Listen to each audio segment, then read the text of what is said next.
Welcome back to Midcap Radar. Well, this is our special segment, Midcap Spotlight. Mangalam today is joining us and focusing on Parag Milk, which is surging in trade on the back of a good Q4. Mangalam, what's the earnings fine print? What is it that the street likes so much? Well, a couple of things that the street likes for Parag Milk and the dairy sector in general. The first part is that they reported their numbers during the weekend, and in that, while there was a 16% jump in their revenue, there was gross margin stability at around 25.1%.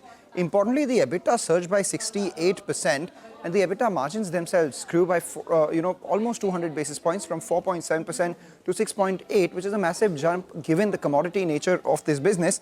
And the net profit on the back of that and a lower base jumped all the way from 10 crores to about 26 crores itself. What is it that led this growth? The volume growth this time around was 13% for them, and 57% of their revenue came in from core categories, which is, ghee, etc. 6% came in from new age premium businesses, which grew 29%, and these are margin accretive for the company on the whole. Over the last 4 quarters, if you've seen, the milk procurement prices have increased from 31 rupees in the first quarter to 33 rupees, 34 rupees, and in the fourth quarter itself is 37 rupees. And as we've heard from players like Amul, Mother Dairy and Parag Milk itself, now they've gone ahead and taken a price hike of almost 2 rupees per litre to mitigate the challenges of higher procurement prices, so which means that the dairy cycle is on the upswing for the next couple of quarters as well, with increased value-added products, new age products, and higher procurement prices being passed on to the consumers by virtue of price hikes. The street likes all of this, and that explains why the stock is up around 14%